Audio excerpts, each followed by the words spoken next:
Hello दोस्तों, Arya technical classes के YouTube channel पर आपका स्वागत है।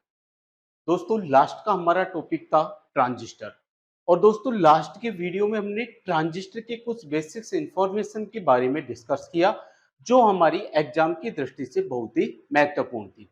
दोस्तों, आज हम डिस्कस करेंगे ट्रांजिस्टर की कार्यप्रणाली, यानी कि वर्किंग ऑफ ट्रांजिस्टर। तो दोस्तों, आज के इस वीडियो में हम ट्रांजिस्टर की कंप्लीट कार्यप्रणाली के बारे में डिस्कस करेंगे। दोस्तों, ये ट्रांजिस्टर का क्या है, डायग्राम है। और दोस्तों, लास्ट के वीडियो में हमने देखा था कि ट्रांजिस्टर के अंदर तीन परतें होती है। ट्रांजिस्टर एक तीन परत वाली डिवाइस होती है, जिसमें ये वाली जो परत होती है वो होती है आपकी एमीटर, ये वाली जो परत होती है वो होती है बेस, और ये वाली जो परत होती है वो होती है कलेक्टर। ऐसे कैसे ट्रांजिस्टर क्या है, एक तीन टर्मिनल वाली डिवाइस है, एक थ्री टर्मिनल डिवाइस है। और इसमें इधर वाला जो टर्मिनल होता है वो तो कहलाता है एमीटर, इधर वाला जो टर्मिनल होता है वो कहलाता है बेस, और इधर वाला जो टर्मिनल होता है वो कहलाता है कलेक्टर। तो इस प्रकार ट्रांजिस्टर एक तीन परत वाली और एक तीन टर्मिनल वाली क्या है, युक्ति है। इसके अलावा लास्ट के वीडियो में और हमने क्या देखा कि ट्रांजिस्टर के अंदर दो जंक्शंस होते हैं, जिसमें ये वाला जंक्शन तो कहलाता है एमीटर जंक्शन, और ये वाला जंक्शन है वो कहलाता है कलेक्टर जंक्शन। ये भी हमने लास्ट के वीडियो में देखा। इसके अलावा हमने क्या पढ़ा था कि ट्रांजिस्टर होता है वो दो प्रकार का होता है। एक तो होता है एनपीएन प्रकार का, और दूसरा ट्रांजिस्टर जो होता है वो होता है आपका पीएनपी प्रकार का। ट्रांजिस्टर कितने प्रकार का, दो प्रकार का। अब दोस्तों, सबसे ज्यादा जिस ट्रांजिस्टर का उपयोग किया जाता है वो ट्रांजिस्टर कौन सा है, आपका एनपीएन ट्रांजिस्टर है। आपको याद भी रखना है कि एनपीएन और पीएनपी ट्रांजिस्टर में, इन दोनों में से सबसे प्रथम जो वरीयता किस ट्रांजिस्टर को दी जाती है, तो वो ट्रांजिस्टर कौन सा होगा, आपका एनपीएन ट्रांजिस्टर होगा। अब इसका भी कारण है कि एनपीएन ट्रांजिस्टर को ही सबसे ज्यादा उपयोग किया जाता है, पीएनपी को क्यों नहीं किया जाता। तो पहली बात तो क्या है कि जो एनपीएन ट्रांजिस्टर है, इस एनपीएन ट्रांजिस्टर के अंदर आवेश वाहक कौन होते हैं, इलेक्ट्रॉन। जबकि पीएनपी ट्रांजिस्टर के अंदर आवेश वाहक कौन होते हैं, आपके होल्स होते हैं। कौन होते हैं, होल्स। दूसरा, एनपीएन ट्रांजिस्टर, अब देखिए इलेक्ट्रॉन इसके अंदर आवेश वाहक है, तो हमने देखा था इलेक्ट्रॉन की जो मोबिलिटी होती है उसका मान क्या होता है, ज्यादा, और होल्स की मोबिलिटी का मान क्या होता है, कम होता है। मोबिलिटी क्या होती है, किसी भी आवेश के प्रवाह करने की दर, कोई भी आवेश कितनी तेजी से प्रवाहित होगा वही क्या कहलाती है, उसकी मोबिलिटी। तो किसी भी सर्किट के अंदर इलेक्ट्रॉन क्या होते हैं, तेजी से प्रवाहित करते हैं, जबकि होल्स क्या होते हैं, आपके धीरे प्रवाहित करते हैं। यानी कि इलेक्ट्रॉन की मोबिलिटी होल की मोबिलिटी से ज्यादा होती है। इस कारण हम पीएनपी की तुलना में एनपीएन ट्रांजिस्टर का उपयोग ज्यादा करते हैं। एक कारण समझ में आया। दूसरा क्या होता है, टेम्परेचर इफेक्ट है, तापमान का प्रभाव। पीएनपी ट्रांजिस्टर के अंदर क्या होते हैं, होल्स, और इन होल्स पर तापमान का प्रभाव क्या होता है, बहुत ही ज्यादा पड़ता है। होल्स पर तापमान का प्रभाव क्या होता है, बहुत ही ज्यादा पड़ता है, जबकि इलेक्ट्रॉन पर तापमान का प्रभाव क्या होता है, कम पड़ता है। तो जब होल्स पे तापमान का प्रभाव ज्यादा होगा, तो जैसे ही तापमान बढ़ेगा तो पीएनपी की कार्य प्रणाली में क्या हो जाएगा, परिवर्तन हो जाएगा। जबकि एनपीएन ट्रांजिस्टर के इलेक्ट्रॉन पर तापमान का प्रभाव है जो बहुत ही कम पड़ता है। इस कारण एनपीएन और पीएनपी, इन दोनों ट्रांजिस्टर में हम सबसे प्रथम वरीयता जिस ट्रांजिस्टर को देंगे वो ट्रांजिस्टर कौन सा होगा, आपका एनपीएन ट्रांजिस्टर। ये बात आपके क्लियर समझ में आ गई होगी कि एनपीएन और पीएनपी ट्रांजिस्टर में से एनपीएन ट्रांजिस्टर का ही उपयोग क्यों किया जाता है, ये चीज क्लियर। अब देखिए, अब हम जो वर्किंग पढ़ेंगे वो पीएनपी की नहीं पढ़ेंगे, हम वर्किंग किसकी पढ़ेंगे, एनपीएन की पढ़ेंगे। तो अगर मैं एनपीएन की वर्किंग पढ़ूंगा तो ये वाला जो टर्मिनल होगा ये होगा एन, ये वाला टर्मिनल कौन सा होगा, पी, और ये वाला टर्मिनल कौन सा होगा, आपका एन होगा। इस प्रकार ये ट्रांजिस्टर कौन सा कहलाएगा, एनपीएन।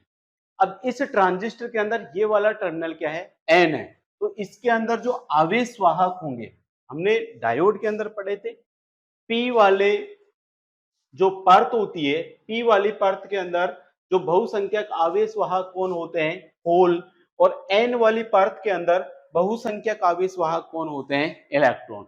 तो ये एन वाली परत है, इस एन वाली परत के अंदर बहुसंख्यक आवेश वाहक यहाँ पर कौन होंगे? इलेक्ट्रॉन।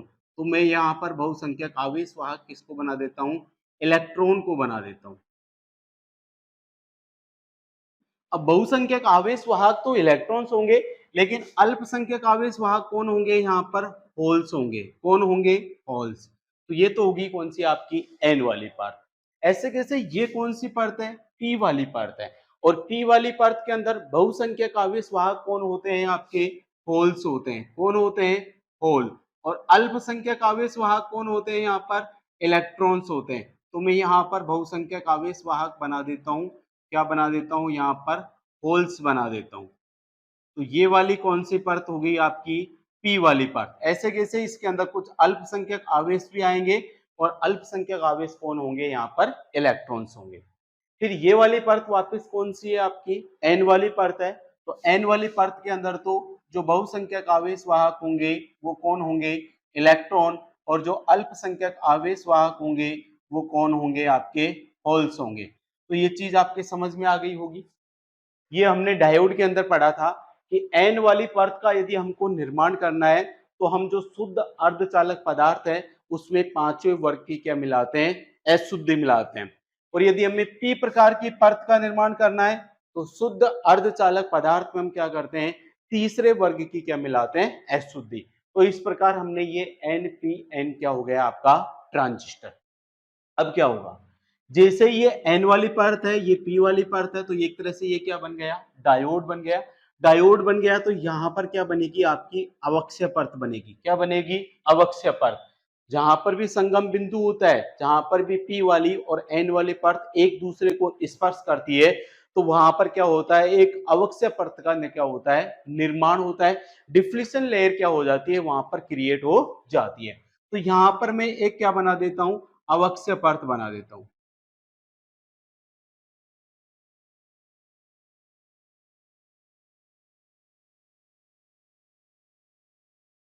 अब देखिए, अवक्षय परत की जो चौड़ाई होगी, अवक्षय परत की चौड़ाई क्या होती है?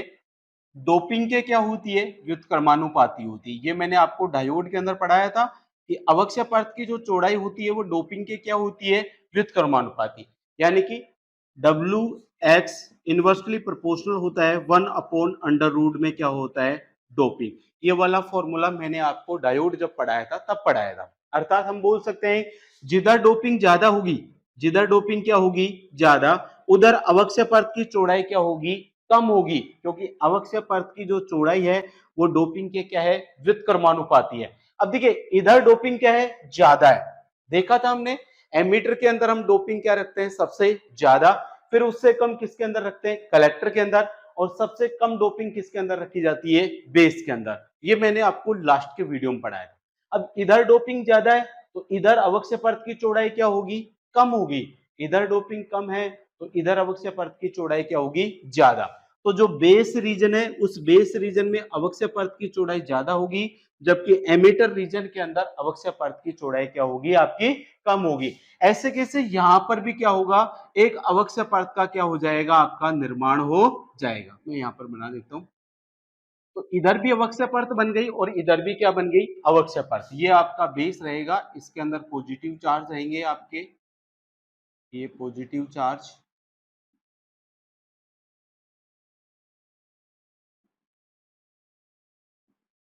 इधर आपका आ जाएगा कौन सा चार्ज? पॉजिटिव आ जाएगा। इधर एन की तरफ कौन सा चार्ज आता है? अवक्षय परत में पॉजिटिव। इधर कौन से आ जाएंगे आपके? यहाँ पर क्या आ जाएंगे? नेगेटिव। यहाँ पर नेगेटिव होगा और यहाँ पर क्या होगा? आपका पॉजिटिव होगा। इस प्रकार यहाँ पर क्या बन गई? ये अवक्षय परत का क्या हो गया? निर्माण हो गया। ये चीज समझ में आ गई। तो एक ये ट्रांजिस्टर है और ये ट्रांजिस्टर कौन सा है आपका? NPN transistor. तो एनपीएन ट्रांजिस्टर के अंदर ये वाला एमीटर टर्मिनल है, ये वाला बेस टर्मिनल है और ये वाला कौन सा टर्मिनल है? कलेक्टर वाला टर्मिनल।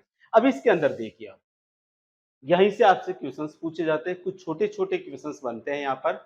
जैसे यहाँ पर आप डायग्राम के अंदर देख पा रहे हो, एमीटर रीजन और कलेक्टर रीजन, इन दोनों का डोपिंग एटम, जो डोपिंग परमाणु है वो क्या है? समान।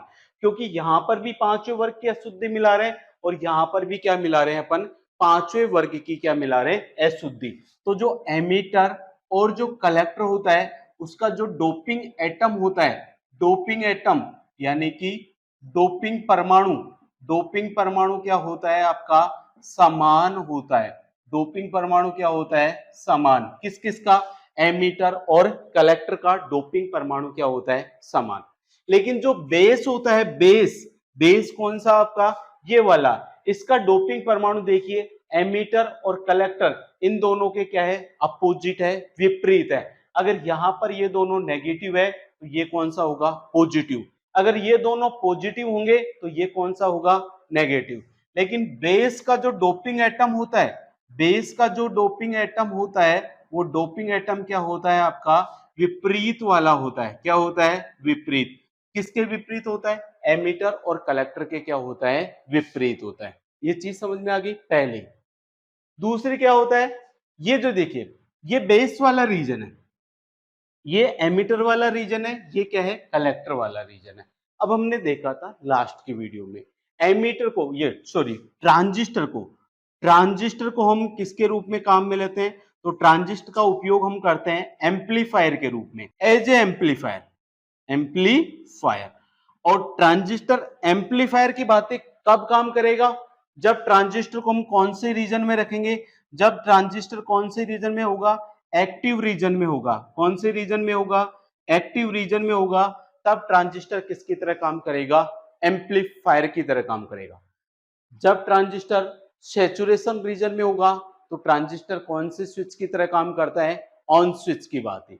जब ट्रांजिस्टर कट ऑफ रीजन में होता है तब ट्रांजिस्टर कौन से स्विच की बात काम करता है, तो ऑफ स्विच की बात काम करता है। अब ट्रांजिस्टर को हम एम्पलीफायर के रूप में काम करवाना चाहते हैं, तो एम्पलीफायर के रूप में काम करवाने के लिए ट्रांजिस्टर को कौन से रीजन में रखना पड़ेगा, एक्टिव रीजन में। और ट्रांजिस्टर एक्टिव रीजन में कब काम करेगा, जब इस एमीटर जंक्शंस को हम कौन से बाइस में रखेंगे, फॉरवर्ड बाइस में। एमीटर जंक्शन को तो कौन से बाइस में रखेंगे, फॉरवर्ड बाइस में। और ये जो कलेक्टर जंक्शन है इसको हम कौन से बाइस में रखेंगे, रिवर्स बाइस में रखेंगे। तब जाके ये जो ट्रांजिस्टर है वो किस रीजन में काम करेगा, एक्टिव रीजन। और एक्टिव रीजन में जब ये ट्रांजिस्टर सेट हो जाएगा तो किसकी भांति काम करेगा, ये एम्पलीफायर की भांति क्या करेगा, काम करेगा। अब इस ट्रांजिस्टर को हमको एम्पलीफायर की भांति ही काम करवाना है, उसी की ही हमको वर्किंग पढ़नी है। तो इधर वाला जो जंक्शन है इसको मैं जोड़ूंगा फॉरवर्ड बाइस में, और इधर वाला जंक्शन है उसको मैं जोड़ूंगा कौन से बाइस में, रिवर्स बाइस में। ये चीज आपकी क्लियर हो जानी चाहिए। अब फॉरवर्ड बाइस और रिवर्स बाइस मैंने आपको डायोड में पढ़ाया था। यदि किसी डायोड के पी वाली प्लेट या पी वाले टर्मिनल को हम बैटरी के पॉजिटिव सिरे से और एन वाली प्लेट या एन वाले टर्मिनल को बैटरी के नेगेटिव टर्मिनल से जोड़ दे तो ये डायोड का कौन सा बाइस कहलाता है, फॉरवर्ड बाइस। अब इस दर वाले को फॉरवर्ड जोड़ना है, ये वाली कौन सी प्लेट है, एन वाली प्लेट। तो इस टर्मिनल को मैं किस सिरे के साथ जोड़ूंगा, बैटरी के नेगेटिव सिरे के साथ। किसके साथ, बैटरी के नेगेटिव। और इस वाले सिरे को मैं किसके साथ जोड़ूंगा, तो इस वाले सिरे को जोड़ूंगा मैं बैटरी के पॉजिटिव टर्मिनल से। इस वाले को किससे जोड़ूंगा, बैटरी के पॉजिटिव। तो ये तो कौन सा, ये वाला जंक्शन कौन से बाइस में हो गया आपका, फॉरवर्ड बाइस में। अब इधर वाले जंक्शन को मेरे को किस में जोड़ना है, रिवर्स बाइस में जोड़ना है। रिवर्स बाइस में जोड़ने के लिए क्या करेंगे, जो एन वाली प्लेट है उसको तो हम जोड़ेंगे बैटरी के पॉजिटिव टर्मिनल से, और जो पी वाली प्लेट है उसको हम जोड़ेंगे बैटरी के नेगेटिव टर्मिनल से। तो ये एन वाली प्लेट है तो इसको मैं जोड़ूंगा बैटरी के पॉजिटिव टर्मिनल से, इसको तो जोड़ूंगा बैटरी के पॉजिटिव टर्मिनल से। और ये जो एन वाली प्लेट है इसको मैं जोड़ूंगा बैटरी के नेगेटिव टर्मिनल से। देखिए बेस क्या होता है आपका, कॉमन होता है, ये दोनों तरफ काम करता है। तो ये आपका ट्रांजिस्टर कौन से रीजन में जुड़ गया, एक्टिव रीजन में। अब ये ट्रांजिस्टर किसकी तरह काम करेगा, एम्पलीफायर की भांति काम करेगा। अब जैसे ही इसको हम एक्टिव रीजन के अंदर जोड़ते हैं तो देखिए ये है आपकी एन वाली प्लेट। इस एन वाली प्लेट के अंदर आवेश वाहक, बहुसंख्यक आवेश वाहक कौन होते हैं, इलेक्ट्रॉन। और ये वाली जो बी वाली प्लेट है, बेस टर्मिनल है, बेस के अंदर बहुसंख्यक आवेश वाहक कौन है, होल। और कलेक्टर के अंदर बहुसंख्यक आवेश वाहक कौन है, इलेक्ट्रॉन। अब आपको पता होना चाहिए, जब मैंने आपको डायोड पढ़ाया था, डायोड के अंदर जब मैंने बाइसिंग पढ़ाई थी तो मैंने पढ़ाई थी एक तो फॉरवर्ड बाइसिंग, और एक मैंने पढ़ाया था आपको रिवर्स बाइस। क्या पढ़ाया था? Reverse bias.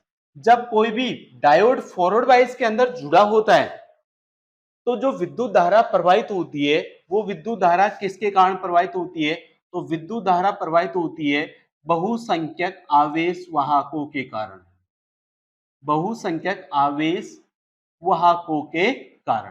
जब कोई भी डायोड फॉरवर्ड वाइस में जुड़ेगा तो फॉरवर्ड वाइस के अंदर डायोड के अंदर जो धारा प्रवाहित होती है वो धारा प्रवाहित होती है बहुसंख्यक आवेश वाहकों के कारण। ऐसे कैसे? जब कोई डायोड रिवर्स बाइस में जोड़ते हैं, डायोड को कौन से बाइस में जोड़ते हैं? रिवर्स बाइस में जोड़ते हैं। तो रिवर्स बाइस के अंदर जो डायोड के अंदर जो धारा प्रवाहित होती है वो धारा प्रवाहित होती है अल्पसंख्यक आवेश वाहकों के कारण। अल्पसंख्यक आवेश वाहकों के कारण क्या होती है? इसके अंदर धारा प्रवाहित होती है। ये चीज मैंने आपको डायोड के अंदर पढ़ाई थी। अभी इसको हमने जोड़ रखा है फॉरवर्ड बाइस। तो ये एमीटर है। एमीटर क्या करता है? जो आवेश होता है, जो चार्ज कैरियर होते हैं उनको क्या करता है? उत्सर्जित करने का काम करता है। आवेश वाहकों को ये क्या करता है? उत्सर्जित करता है। अब आवेश को उत्सर्जित करता है, इस कारण एमीटर के अंदर जो डोपिंग रखी जाती है, डोपिंग का जो लेवल रखा जाता है वो क्या रखा जाता है? उच्च रखा जाता है। मैंने लास्ट के वीडियो के अंदर पढ़ाया था कि डोपिंग के आधार पर जो परतें होती है सबसे ज्यादा एमीटर की, फिर कलेक्टर की और फिर बेस की।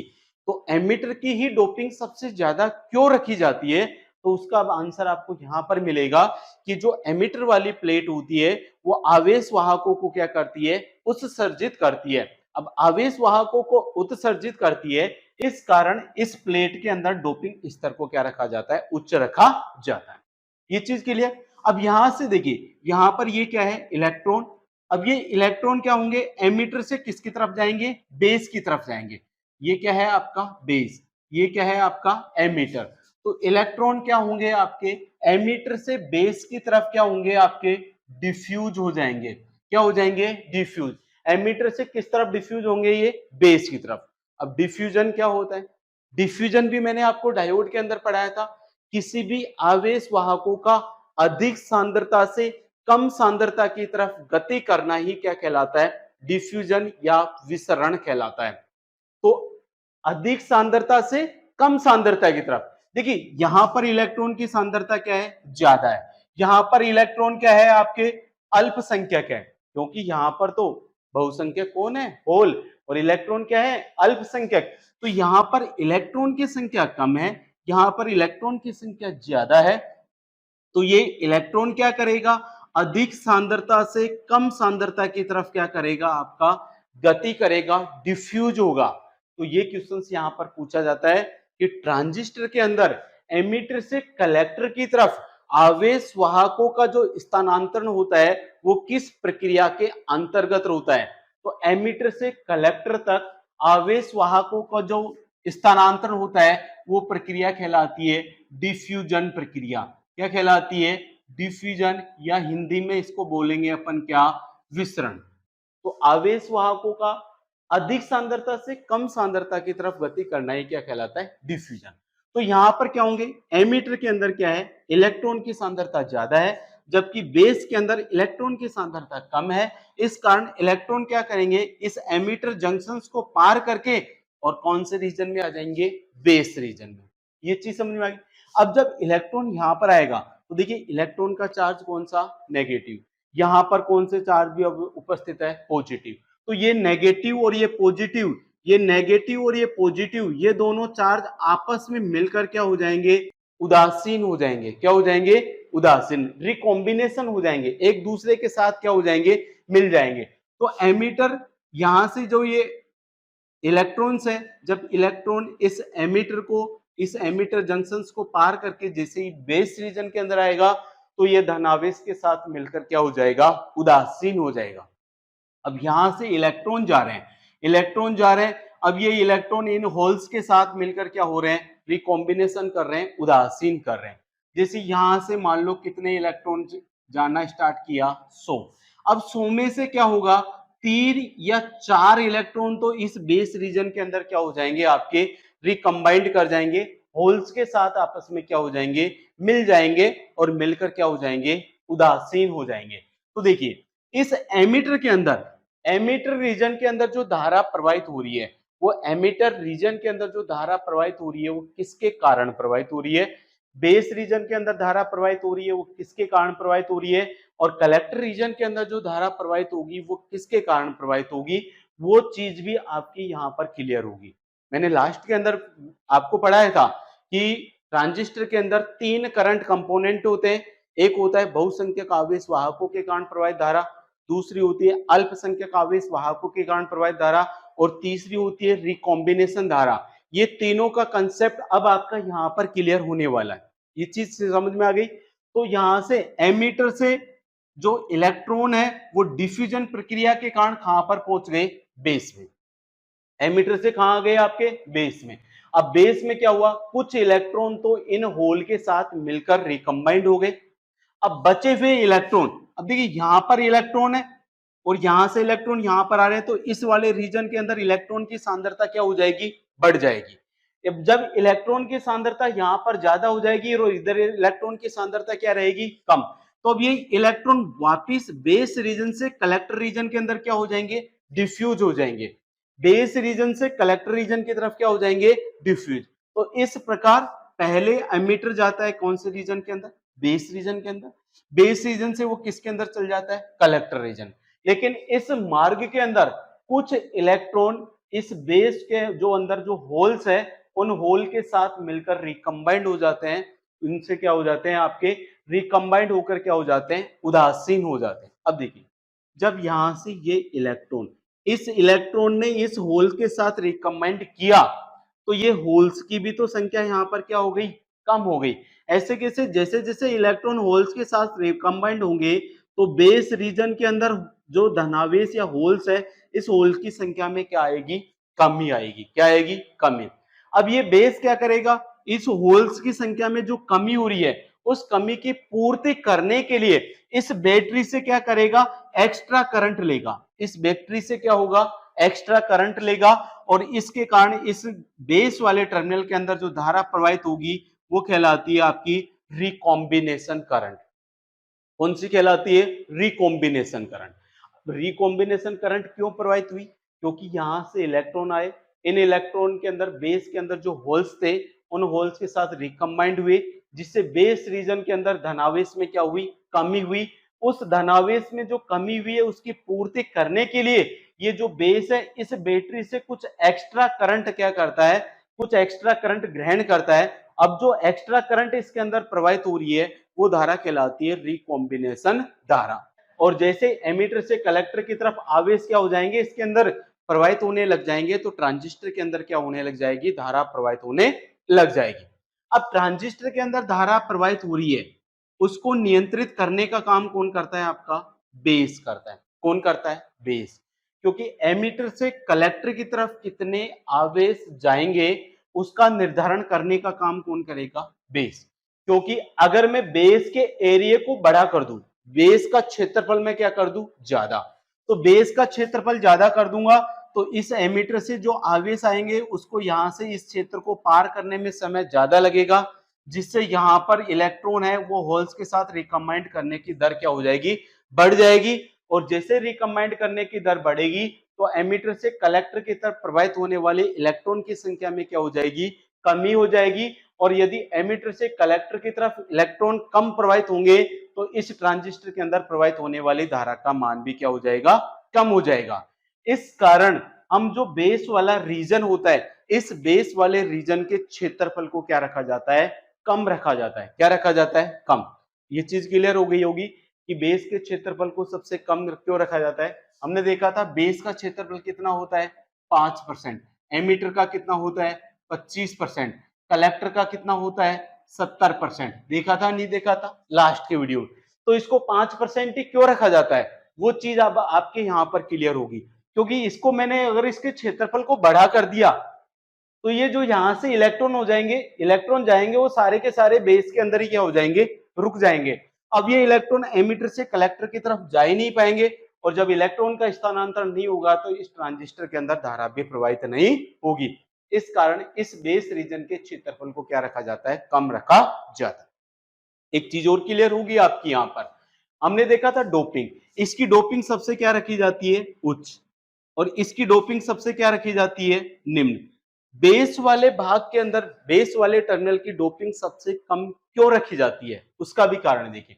अगर मैं यहां पर डोपिंग, अगर इस बेस वाले रीजन की डोपिंग बढ़ा दूंगा तो इसके अंदर जो धनावेश है उस धनावेश या होल्स की संख्या क्या हो जाएगी, बढ़ जाएगी।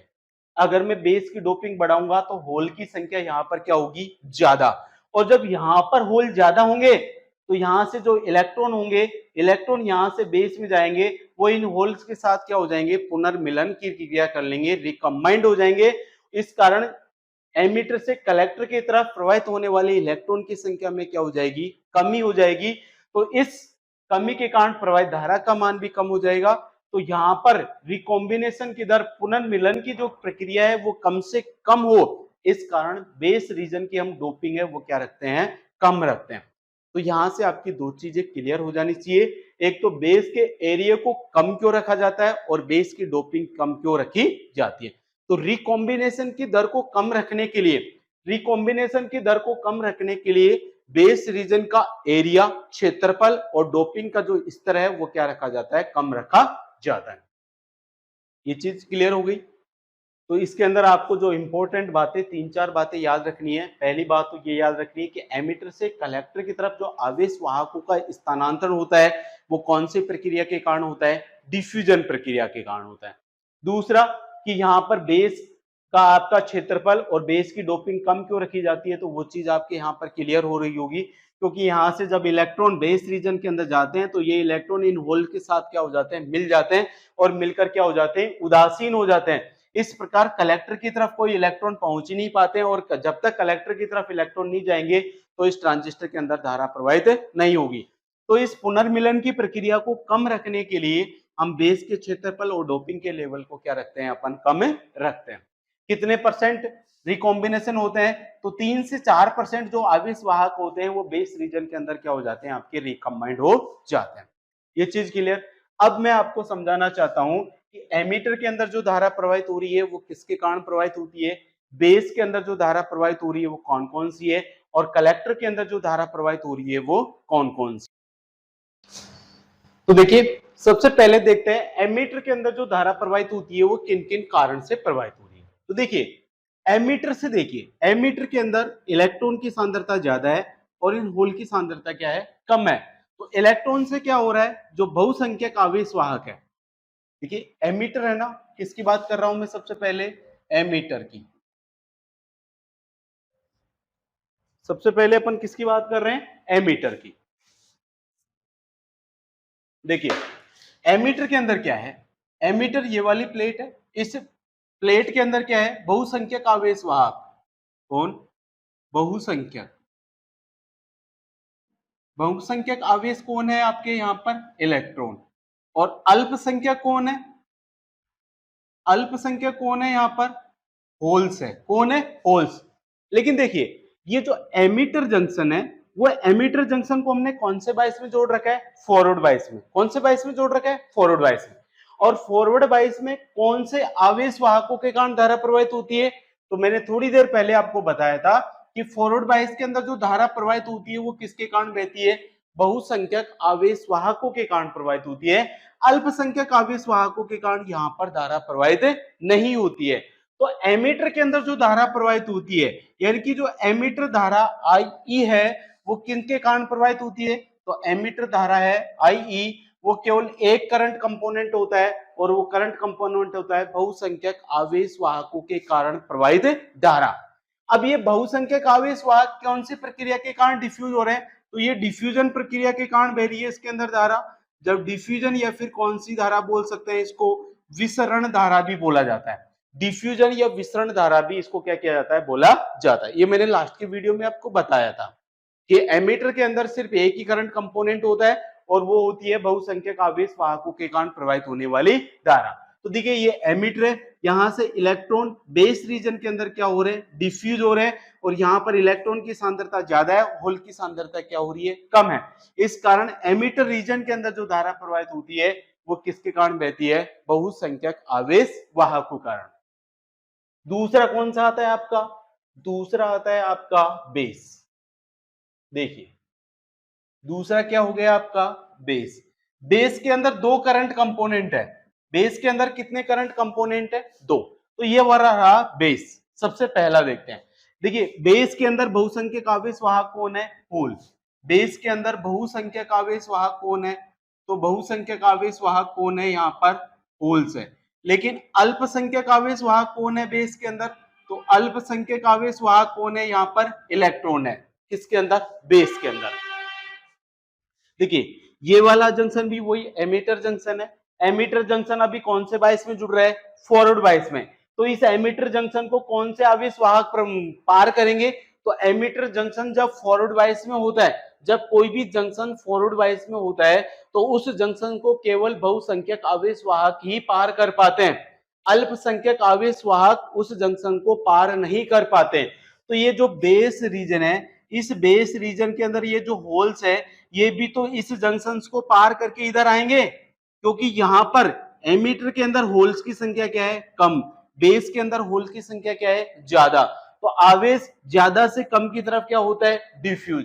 अगर इधर से इलेक्ट्रॉन इस तरफ डिफ्यूज हो रहे हैं तो इधर से होल्स भी तो इस बेस से एमीटर की तरफ क्या होंगे, आपके डिफ्यूज होंगे। तो इन होल्स के डिफ्यूजन के कारण इस बेस के अंदर एक धारा प्रवाहित होती है, और वो धारा कहलाती है आपकी किसके अंदर, डिफ्यूजन करंट। कौन सी करंट कहलाती है, डिफ्यूजन। तो एक तो बेस रीजन के अंदर एक जो धारा प्रवाहित हो रही है वो तो प्रवाहित हो रही है इन होल्स के कारण, इन बहुसंख्यक आवेश वाहकों के कारण। अब अल्पसंख्यक आवेश वाहक तो इस जंक्शन को पार ही नहीं कर पाएंगे, क्योंकि ये जंक्शन कौन से बायस में जुड़ रहा है, फॉरवर्ड बायस में। और फॉरवर्ड बायस के अंदर कौन से आवेश वाहक किसको पार करते हैं, केवल बहुसंख्यक आवेश वाहक। तो बेस रीजन के अंदर जो पहली धारा प्रवाहित होती है वो तो कहलाती है बहुसंख्यक आवेश वाहकों के कारण प्रवाहित धारा, या फिर इसी धारा को हम विसरण धारा या डिफ्यूजन धारा भी कहा जाता है। तो एक करंट कंपोनेंट तो कौन सा हो गया, बहुसंख्यक। दूसरा क्या हुआ, जब इस एमीटर से इलेक्ट्रॉन इस बेस रीजन के अंदर आए तो इन इलेक्ट्रॉन ने इन होल्स के साथ क्या किया, पुनर्मिलन किया, रिकंबाइंड हुए। रिकंबाइंड होने से इन होल्स की संख्या में क्या हुई, कमी।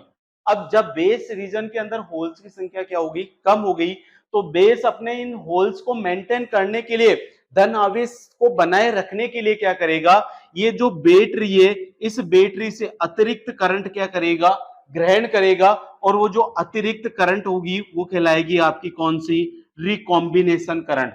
तो दूसरी जो बेस के अंदर जो करंट प्रवाहित होती है वो कौन सी धारा कहलाती है, रिकॉम्बिनेशन धारा। कौन सी, रिकॉम्बिनेशन। कौन सी धारा कहलाती है आपकी, रिकॉम्बिनेशन। तो बेस रीजन के अंदर दो प्रकार के करंट कंपोनेंट होते हैं, एक तो होता है आपका मेजॉरिटी चार्ज कैरियर्स के कारण, और दूसरी करंट होती है रिकॉम्बिनेशन करंट। तो बेस के अंदर दो धारा प्रवाहित होती है, एक तो रिकॉम्बिनेशन और दूसरी होती है बहुसंख्यक आवेश वाहकों के कारण प्रवाहित होने वाली धारा। ये चीज क्लियर हो गई। तो बेस रीजन के अंदर कितने करंट कंपोनेंट होते हैं, दो। लास्ट की वीडियो में मैंने आपको लिखवाया था, एक तो बहुसंख्यक आवेश वाहकों के कारण, और दूसरा कौन सी धारा होती है, रिकॉम्बिनेशन धारा। अब रिकॉम्बिनेशन धारा आपके यहाँ पर समझ में आ गई होगी, क्या होती है कि यहाँ से इलेक्ट्रॉन जब बेस में आएंगे तो धनावेश की संख्या में बेस में क्या हो जाएगी, कमी। अब इस धनावेश में जो कमी हुई है उसकी पूर्ति करने के लिए ये जो बेस वाला रीजन है इस बैटरी से एक्स्ट्रा करंट क्या करता है, ग्रहण करता है, एक्स्ट्रा सप्लाई लेता है, और उस सप्लाई के कारण इस बेस के अंदर जो धारा प्रवाहित होती है वो धारा क्या कहलाती है, रिकॉम्बिनेशन धारा कहलाती है। तीसरा कौन सा आता है आपका, कलेक्टर रीजन। अब कलेक्टर रीजन के अंदर भी लास्ट के वीडियो में हमने देखा था दो करंट कंपोनेंट होते हैं। कलेक्टर रीजन के अंदर भी कितने करंट कंपोनेंट होते हैं, दो। तो लास्ट वाला कौन सा है आपका, कलेक्टर रीजन। अब देखिए कलेक्टर रीजन के अंदर भी दो करंट कंपोनेंट है। पहला तो क्या हुआ, पहला तो यहां से इलेक्ट्रॉन बेस में आए तो बेस में इलेक्ट्रॉन की सांद्रता क्या हो गई, बढ़ गई। जब बेस में इलेक्ट्रॉन की सांद्रता बढ़ गई और कलेक्टर में इलेक्ट्रॉन की सांद्रता कम रहेगी तो इलेक्ट्रॉन ज्यादा सांद्रता से कम सांद्रता की तरफ क्या करेगा, आपका मूव करेगा। तो एक तो क्या, और ये ज्यादा सांद्रता से कम सांद्रता की तरफ जो गति करना है वो क्या कहलाता है, डिफ्यूजन कहलाता है। क्या कहलाता है, डिफ्यूजन। तो एक तो जो धारा प्रवाहित हो रही है वो प्रवाहित हो रही है किसके कारण, बहुसंख्यक आवेश वाहकों के कारण।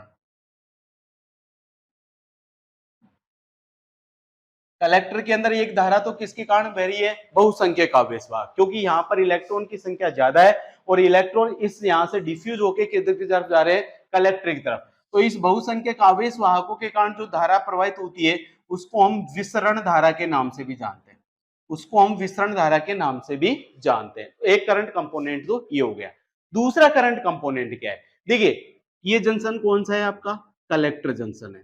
और कलेक्टर जंक्शन को मैंने कौन से बायस में जोड़ रखा है, रिवर्स बायस में। अब रिवर्स बायस के अंदर इस जंक्शन को कौन से आवेश वाहक क्रॉस करेंगे, कौन से आवेश वाहक इसके अंदर से इसको पार कर पाएंगे, तो रिवर्स बायस के अंदर, रिवर्स बायस के अंदर क्या होते हैं, जो अल्पसंख्यक आवेश वाहक होते हैं वो अल्पसंख्यक आवेश वाहकों के कारण रिवर्स बायस के अंदर क्या होती है, धारा प्रवाहित होती है।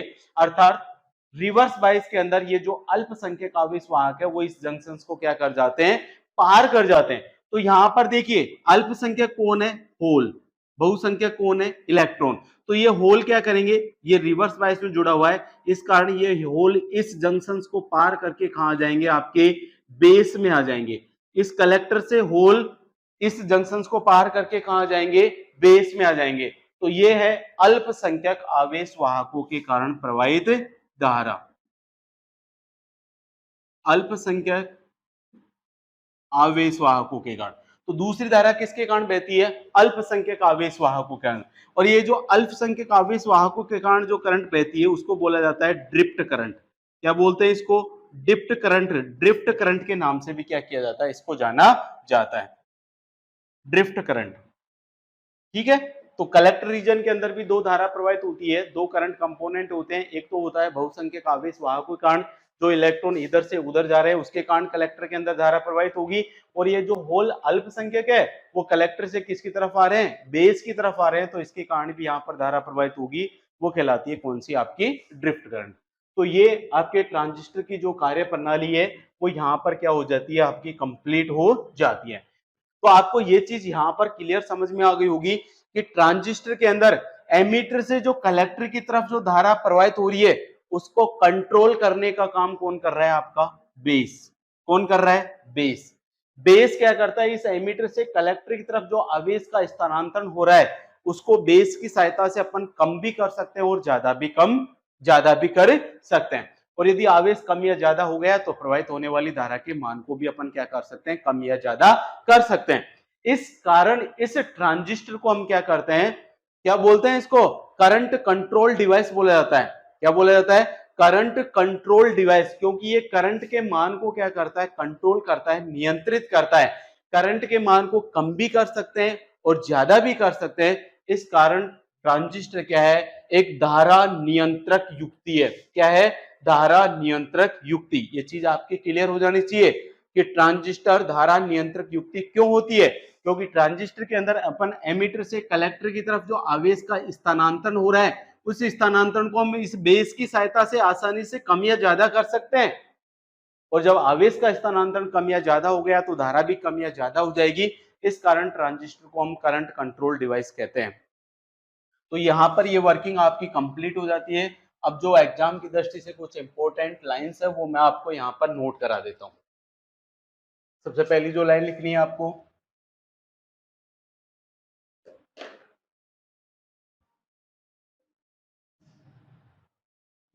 एनपीएन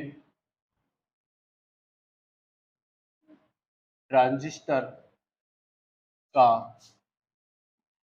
उपयोग पीएनपी की तुलना में ज्यादा किया जाता है, ज्यादा किया जाता है, क्योंकि इलेक्ट्रॉन की मोबिलिटी, इलेक्ट्रॉन की मोबिलिटी होल्स की तुलना में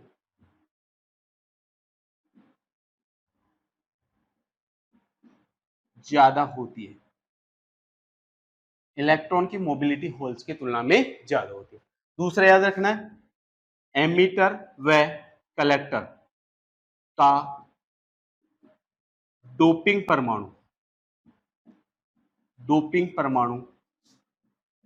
समान रहता है, जबकि जबकि बेस का डोपिंग परमाणु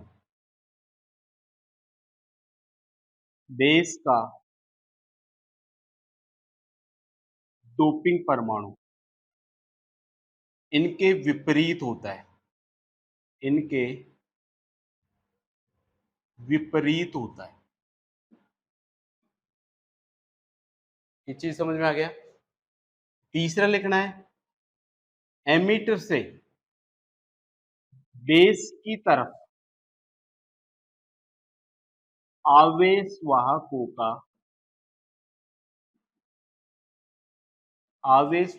का स्थानांतरण स्थानांतरण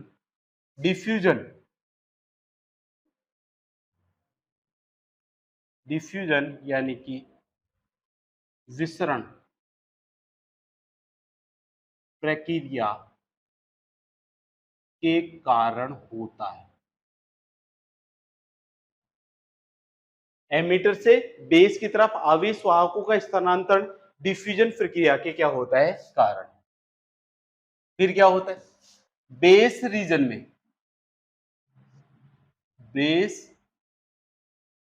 में 3 से 4% आवेश रिकॉम्बिनेशन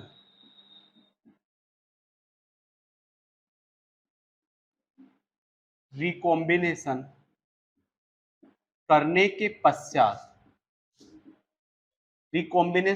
के पश्चात शेष आवेश कलेक्टर की तरफ या शेष आवेश कलेक्टर में डिफ्यूज हो जाते हैं,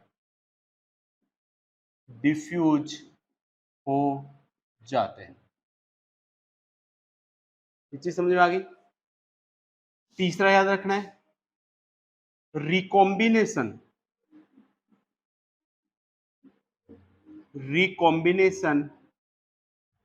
की दर को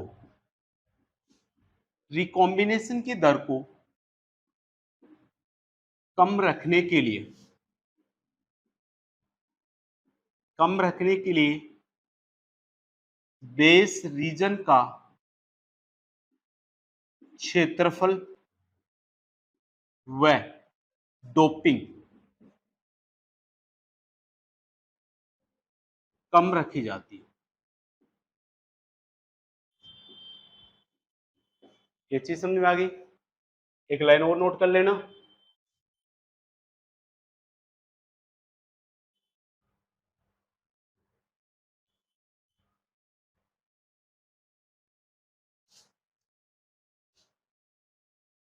बेस रीजन में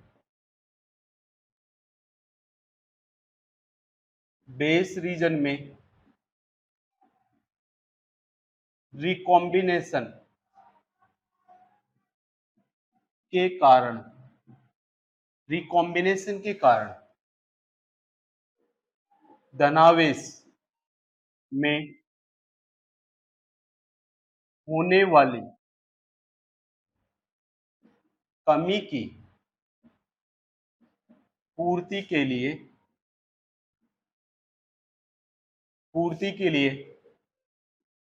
बैटरी से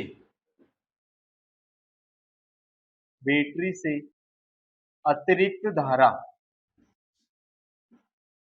ग्रहण की जाती है,